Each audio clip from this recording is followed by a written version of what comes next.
Happy Sunday. I just wanted to share something that I've learned over the years. Dating all the way back to when I was really young, really little.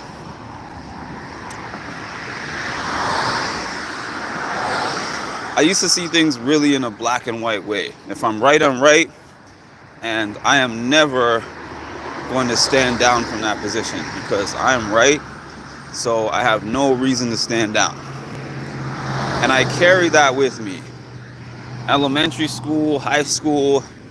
I can remember back when I was in my high school dorm. I lived in a dorm.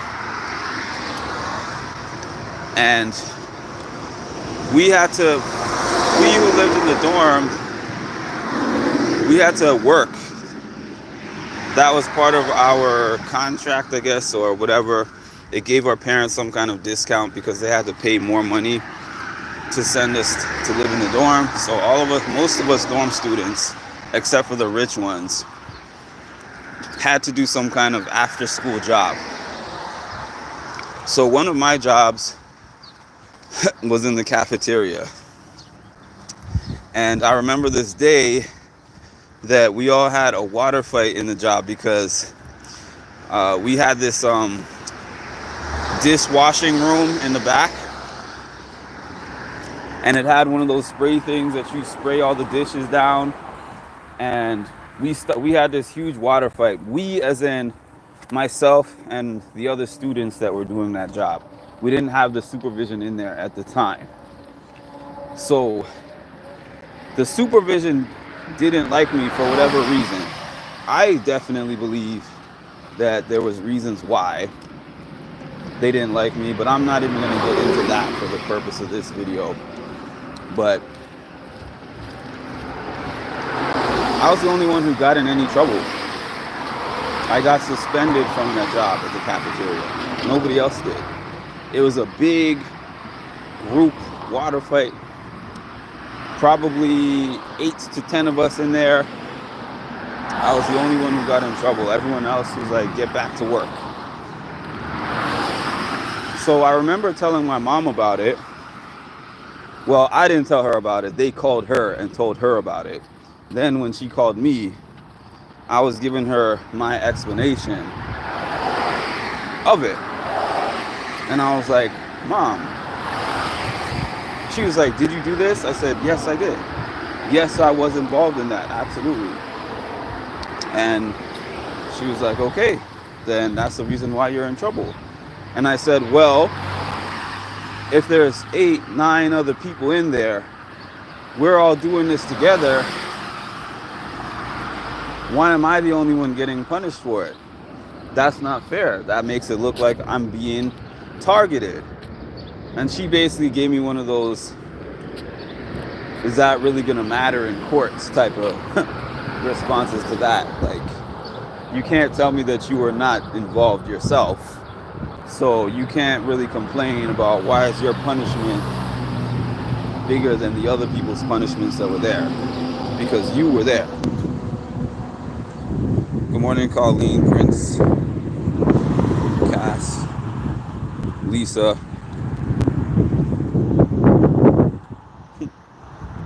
Oh, now you're on Cassandra time.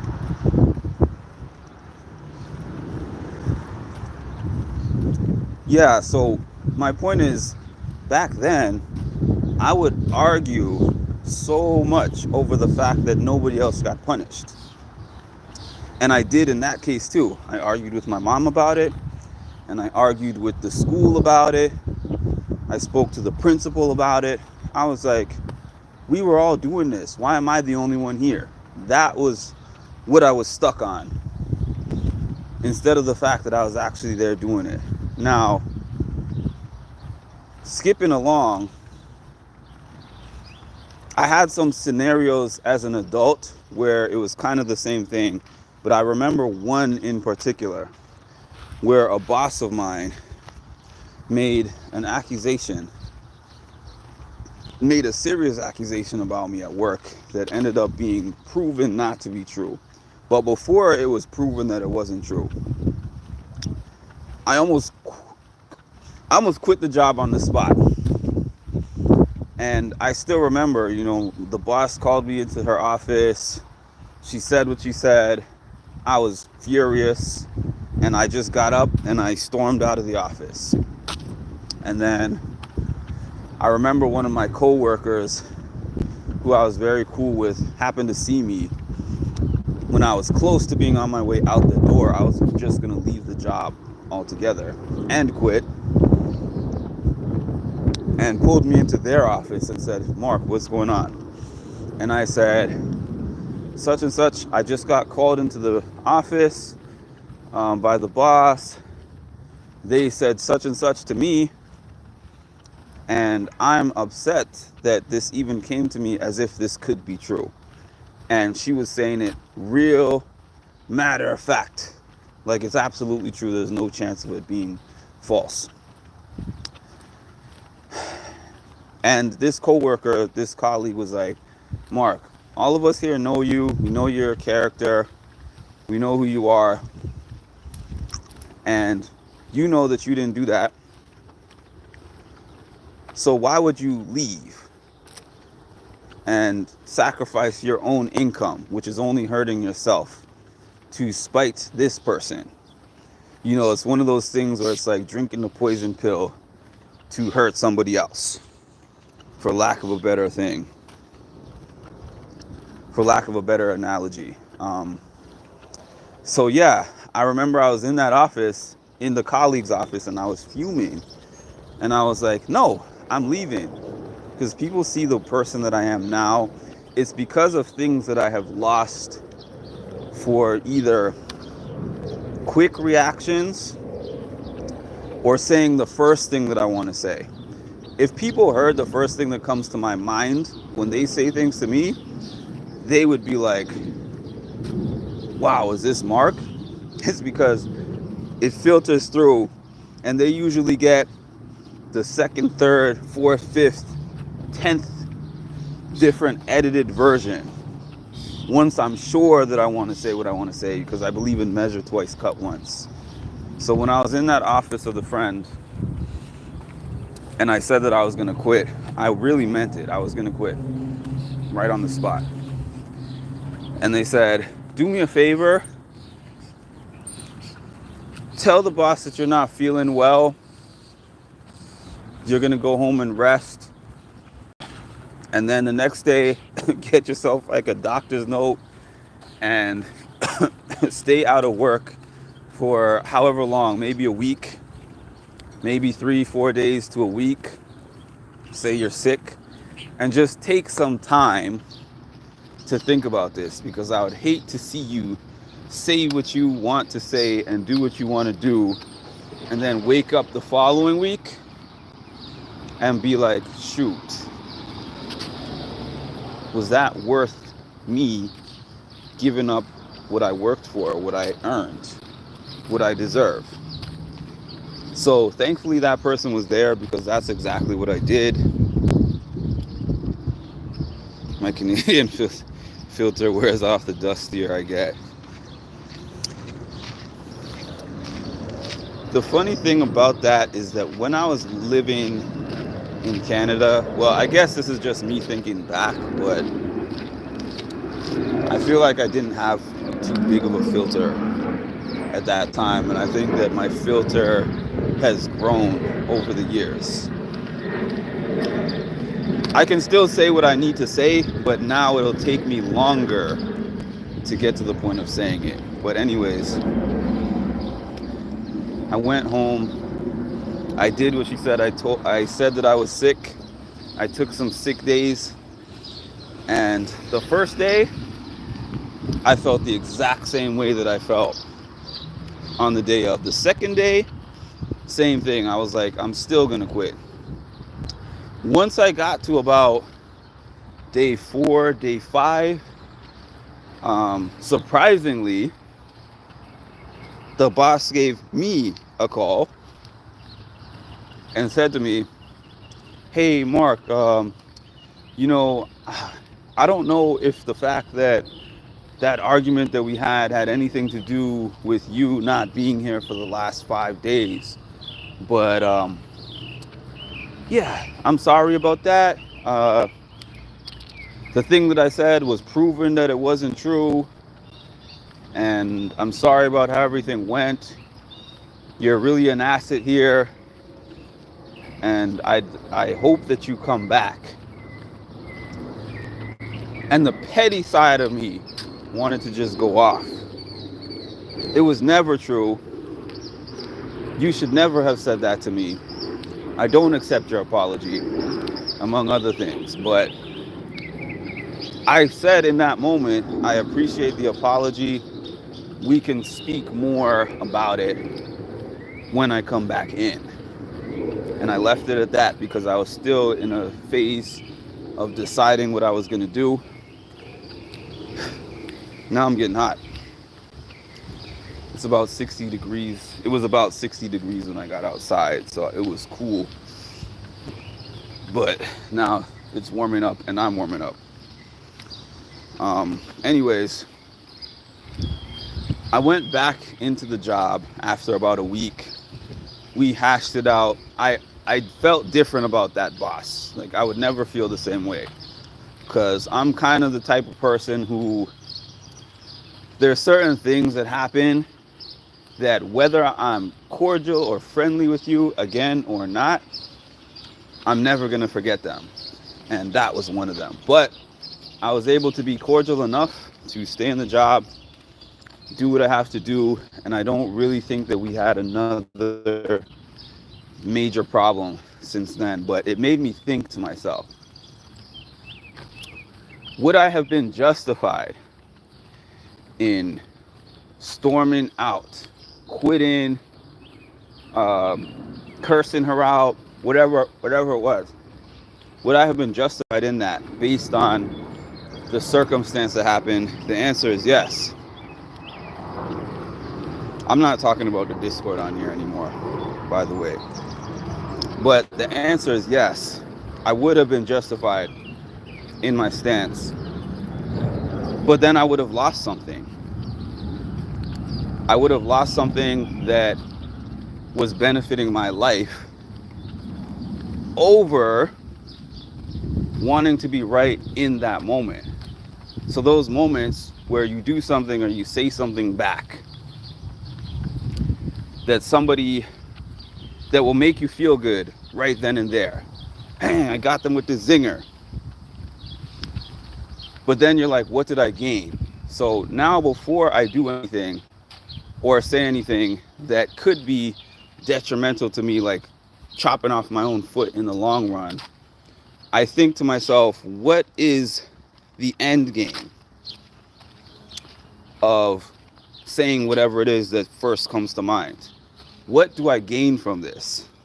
Like, I can think of one other scenario that I have spoken about on this channel before, where I said something to a friend that was completely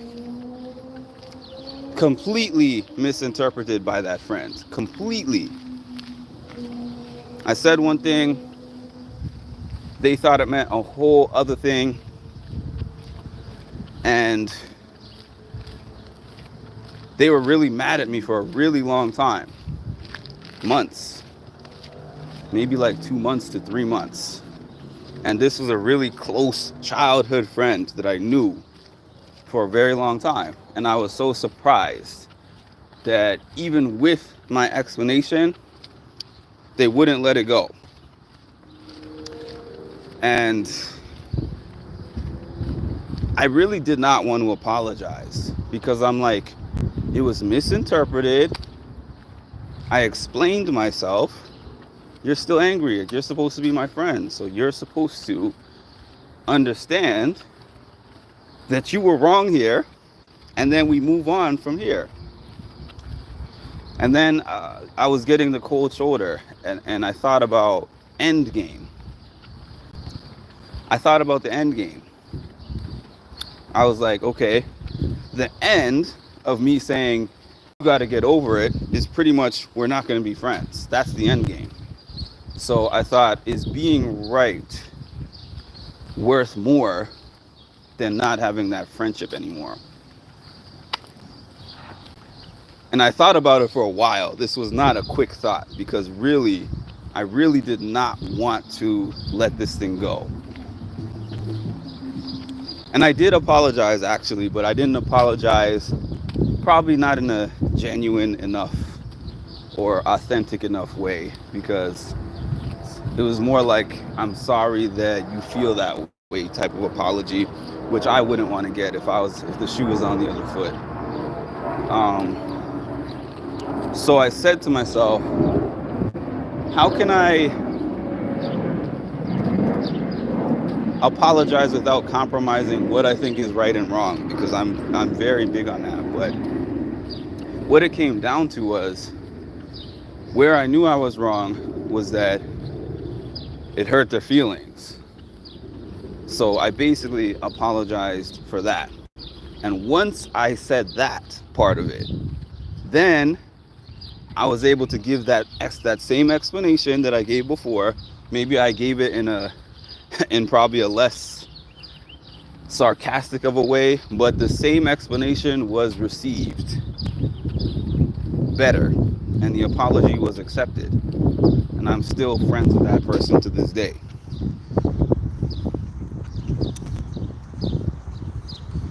Not a quitter. Now I'm not a quitter.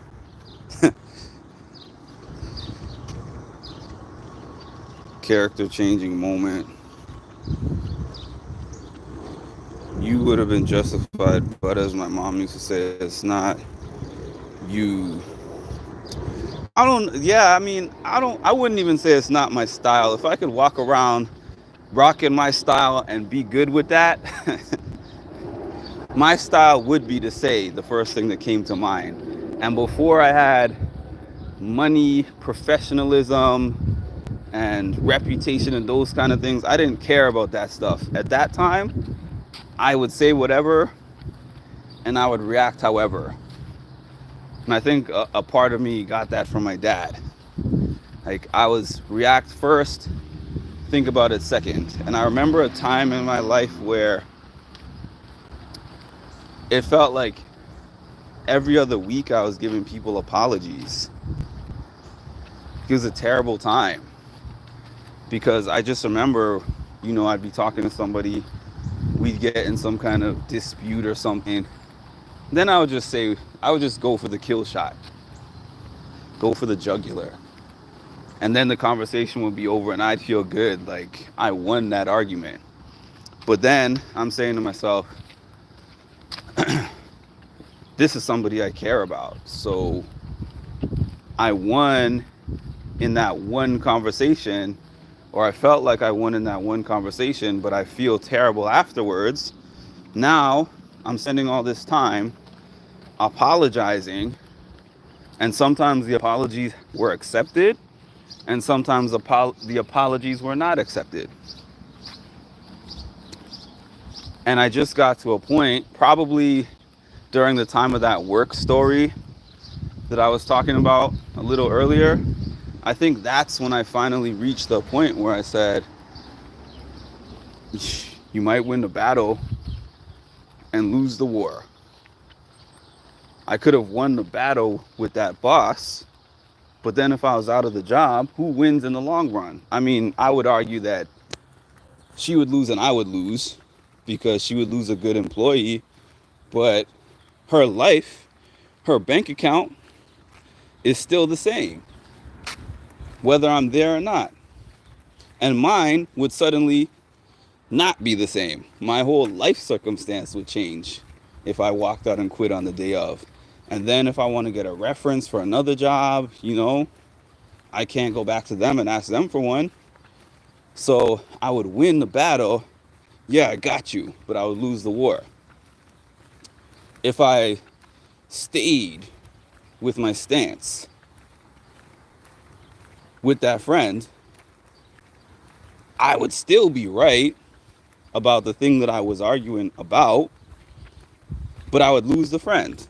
And then would I have won? I would have won the battle and lost the war. I really mean it when I say there was a time when I had no filter. A lot of people tell me these days, when I talk to them about different things that happen to me throughout the course of a day, week, or month, oh, that couldn't have been me. It's a good thing it was you in that scenario and not me.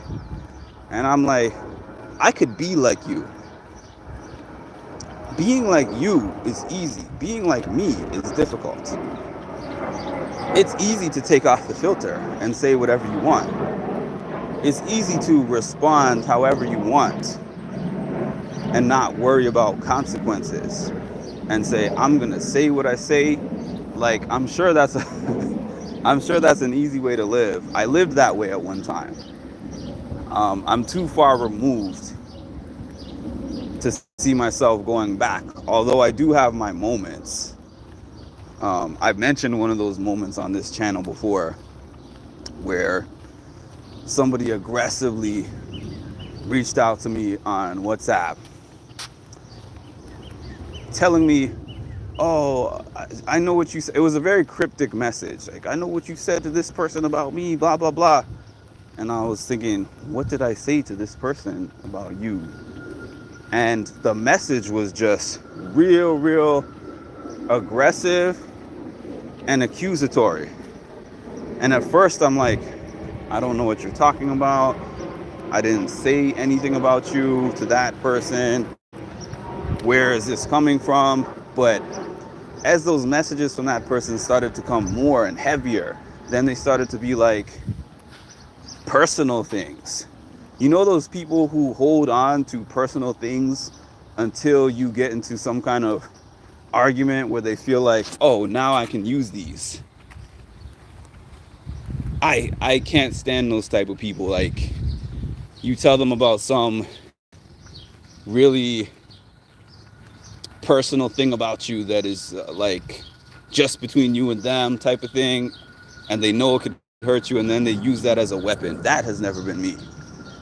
I'll say a lot of things, but I'm not the low blows person, but that person was giving me some low blows. And then and then at that point, the new me was kind of out the door temporarily, and I just said what I had to say. I was like, I don't care about consequences at this point, because if you came at me like this without even asking me a question of did you say this or not, then you're not worth having as a friend.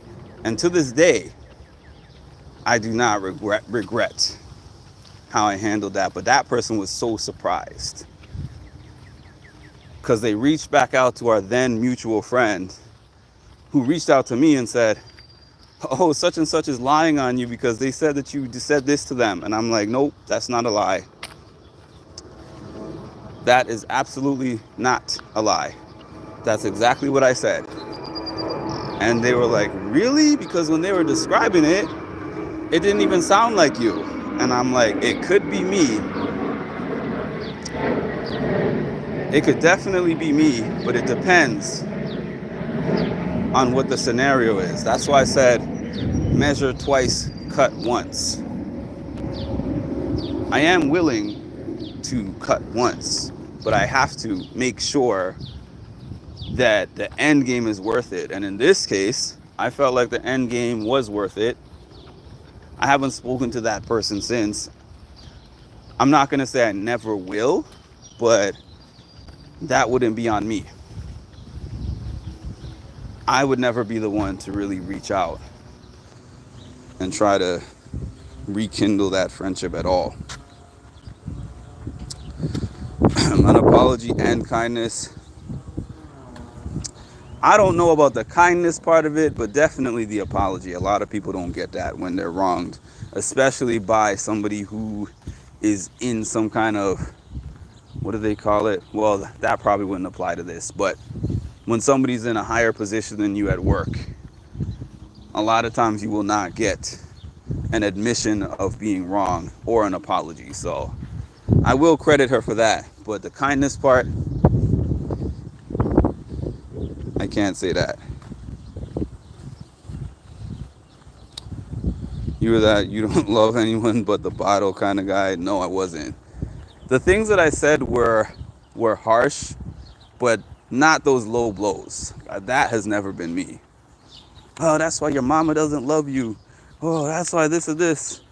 That's why you were an only child. Like, I'm not I was never that person. I just mean that I would state how I feel about you in whatever way that I feel like saying it. Cause yeah, I'm not the low blows person, and I've dealt with people who are low blows people, and I've never considered that to be a thing that I'm willing to do. Like, even there's even people who we've had falling outs and never spoken again, and then other people will come to me and think that now I'm just going to be talking reckless and letting everyone know the things that I learned about them during our friendship. And I'm like, nope. Even though we're not friends now, at the time when we were sharing those things, we were friends. So I'm just going to leave them be.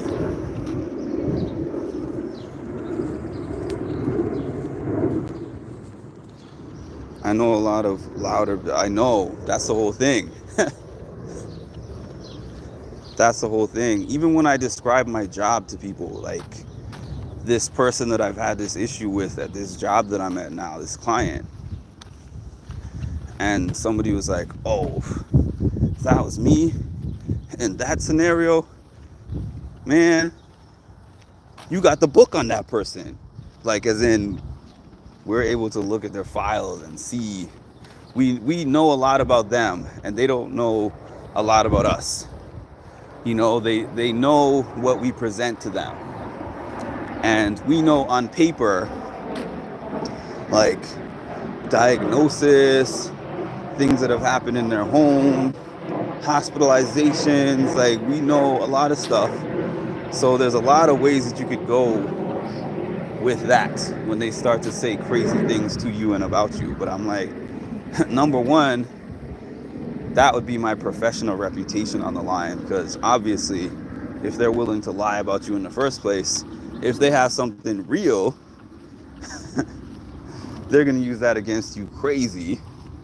But just number two, I don't look at them like what's in their file. I actually try my best to look at them just what they've given to me and what they present to me. So when I bring, like, when I've had some conversations about these altercations, I guess you could call them, with a couple of clients, with the supervisors are always like, oh, they have such and such disability, so it was the disability speaking.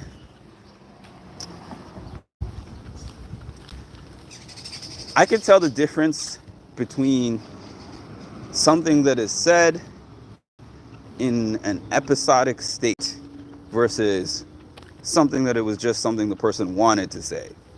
I can tell the difference. I don't automatically just listen to what somebody's saying and I'm like, oh, that was just them being an a-hole. I'm not automatically like that, but I have my own diagnosis. You know, I've been working in the field 12 years. I have enough common sense to be able to see which is which, so I don't always buy that.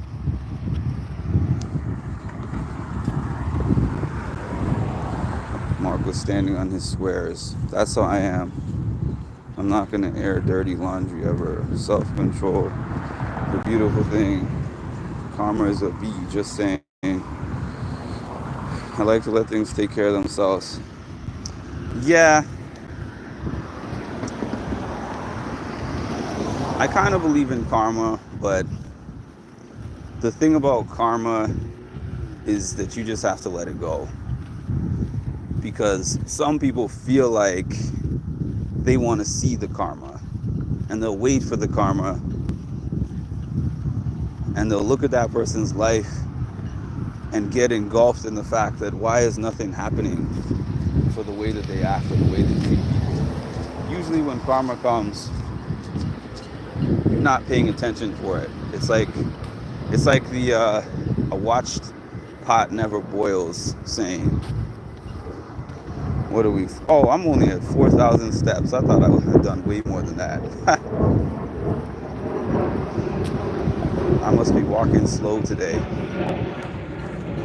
It's like a watch pot never boils. You can't wait for the karma, but I do believe that it comes eventually.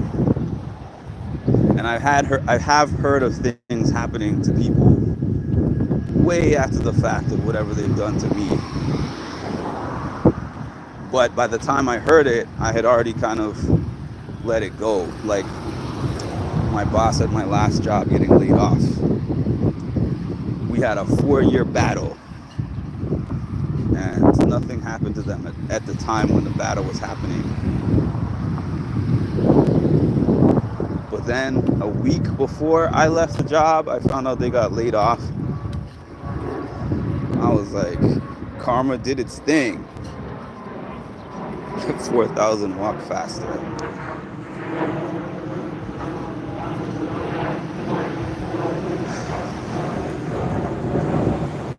Karma likes her privacy. Yeah, it's easier. It's harder to be the better person or the bigger person. It is really a lot harder because walking around with no self-control isn't hard. That's the way that I always view things. I feel like my job, the work that I've been doing for the last 12 years, I don't even think that you need to be super smart to do this work. My jobs have required bachelor's degrees, but I could have done the same thing without a bachelor's degree.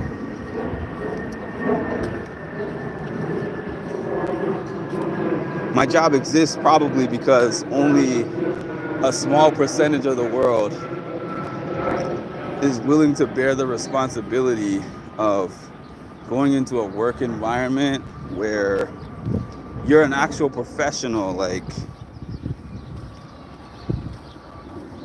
you have a professional title and a professional job, and people can say whatever they want to say to you for the most part, and the company is always going to protect the client in some way, shape, or form. Yeah, they'll talk to you about set boundaries with them or whatever, but it's going to take a lot before they will say, we're just going to drop that client. Two jobs that I've been at. I'm not going to say which jobs, but 2 jobs that I have been at. People have given racial slurs out in public where a lot of people heard those racial slurs. I was around for both. Neither of them were said to me, but I was presently in the room for both, and I was asked about each by management and told them exactly what I heard, and there were multiple witnesses, and there was minimal consequences for those people that said those things.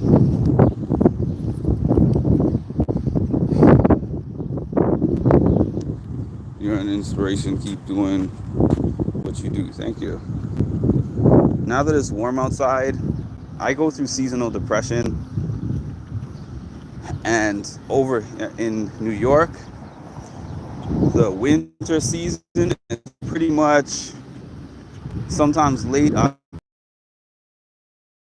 till about now in May, the year.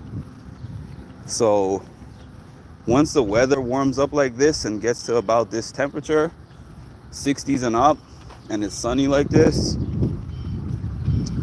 I'm like, I have to be outside almost every day to soak up as much of the sun and the fresh air as I can, because this is the time of the year that I feel the best. Really spring and fall. Right now we're in spring. So this temperature and this time of year is like the best, one of the best for me.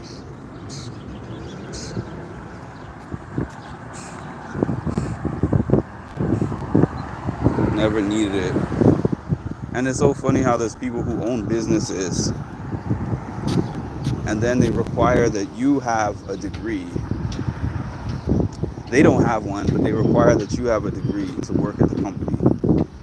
I guess I would do the same, but it just goes to show you how kind of backwards the system is in a way.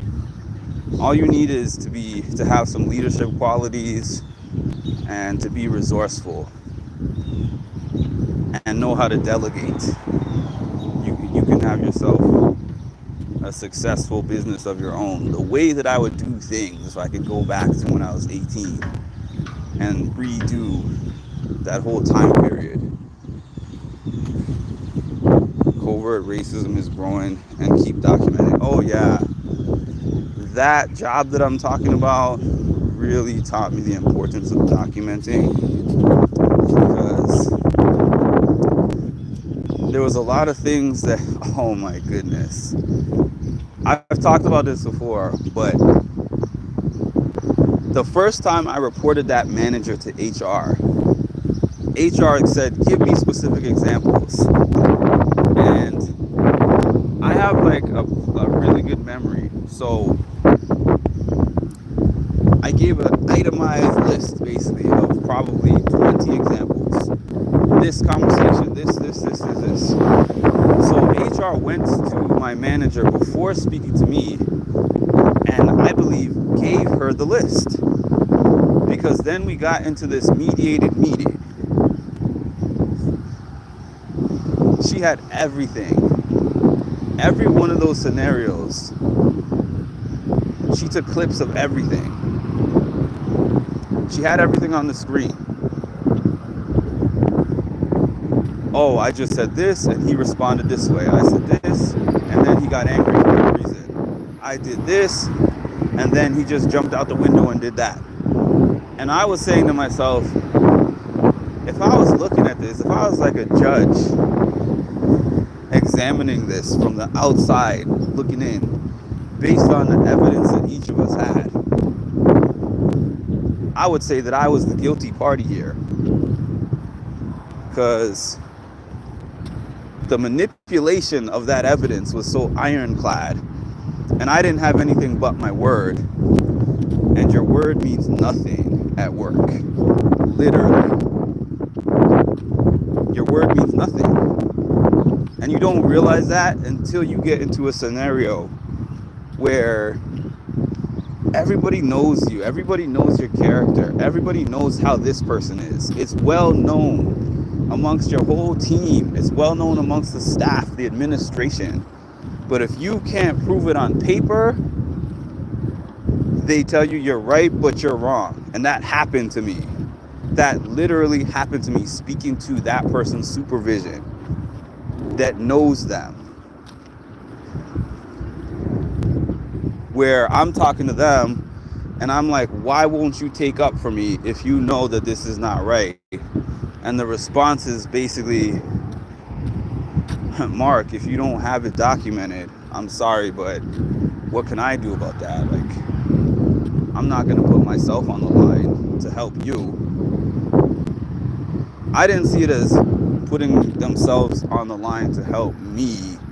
I saw it as doing the right thing, but, you know, not everybody thinks that way. Not many people think that way, as a matter of fact.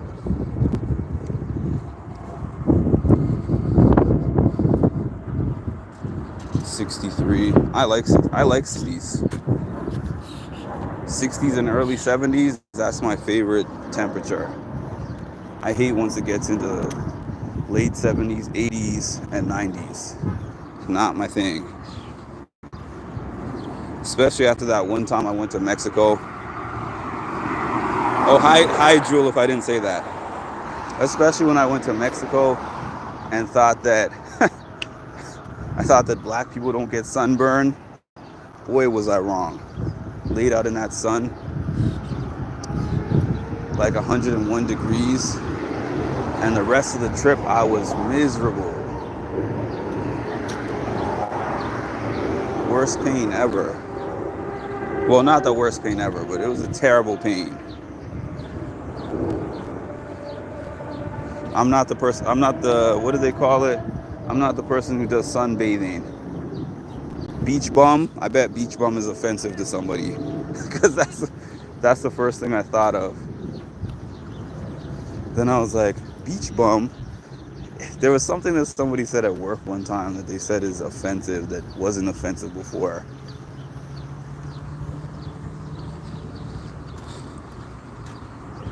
I know it's not hard to miss California and Mr. Carolina.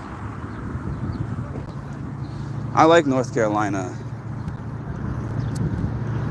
North Carolina, I had some really close friends who used to live there, and I used to go there every year from like 2014 to 2021 or so. 2014 to 2021. I think I went to North Carolina every year. Their weather is changing though. They're actually getting colder. They're actually getting cold in the winter. Because I remember being there late November the first time I went there, and we were outside on Thanksgiving. It's like early 70s. Now it gets cold. The last time I was there, it was like 40 degrees. 40 degrees in October. I was like, what is going on with this weather? I didn't mind the weather in Mexico. That's why I didn't realize how badly I was getting burned, because their hot was not like the type of heat that we have in New York that is really muggy, because so much of it is caused by pollution. Theirs was like a clean 100 degrees that I never thought I'd be outside in. So you don't feel the effects until you get out of the sun. Miami, the first time I was in Miami, I didn't rent a car because I thought for some strange reason that I could walk everywhere. That was dumb. I was in the hotel and then I saw like a Gladys Knight's Chicken and Waffles that was half a mile away from where I was staying, and half a mile here is nothing. I probably have walked at least half a mile, if not more, just now. I probably walked a mile plus at this point already on this live. So walking over here is nothing, but I walked about 5 minutes in that heat, and then I stopped at the nearest McDonald's because that was the closest thing to me, and asked for a cup of ice water. Sat in there for like 15 to 20 minutes trying to cool myself off, and then called an Uber, a 2-minute Uber ride to get me back to the hotel. Can't do it. 5,512.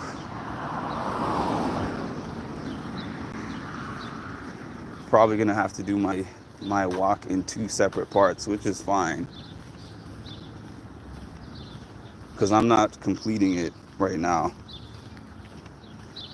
I have a park that I usually do it at. That's why the park is an exact distance. So I know doing, I think 2 laps around that park gives me my 10,000 steps. Now I'm just walking around the block, so it's totally different.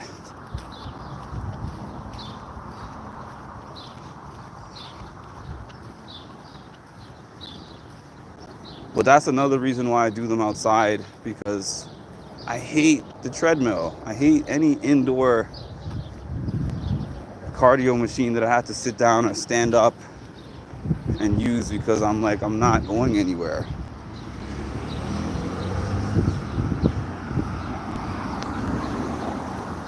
Yeah. Anyways, it's too hot. I missed it. What is the temperature that you said is too hot?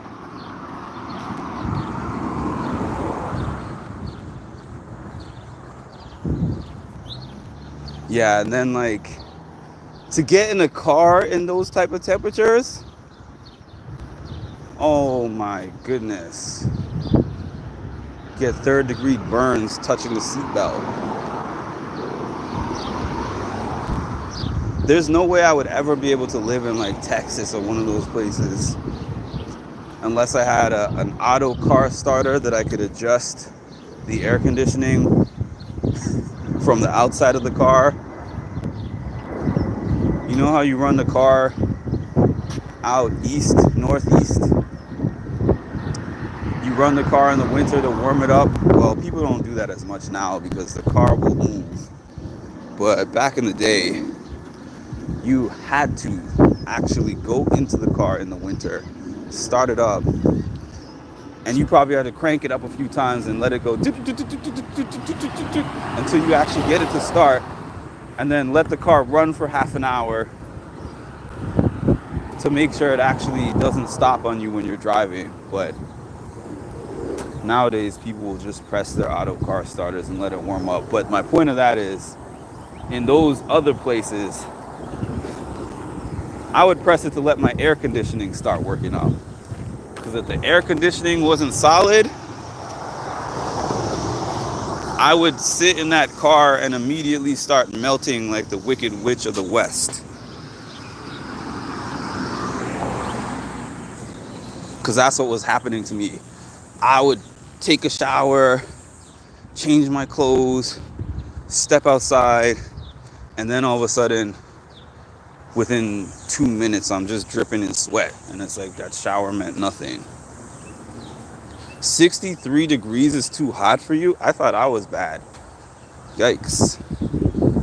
We have a park called Miles Square, 1 mile each side. So if you go around once,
before I get home.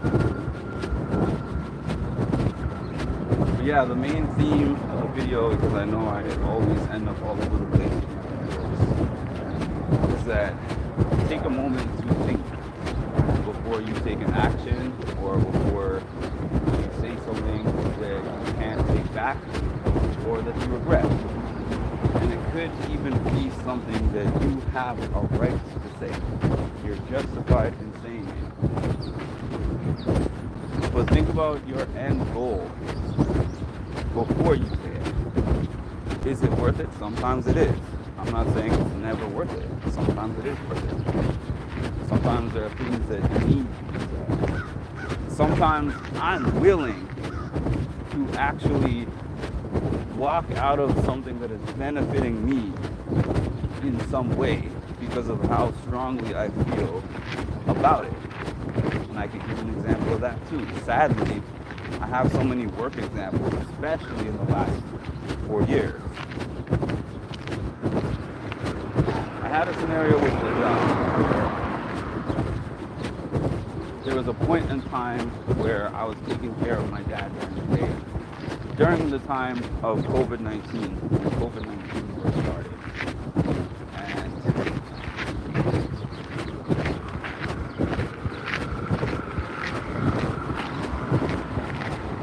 it was convenient because my mom was working and we would have to pay for somebody else to do it otherwise. So I committed to both working and taking care of him during that time period.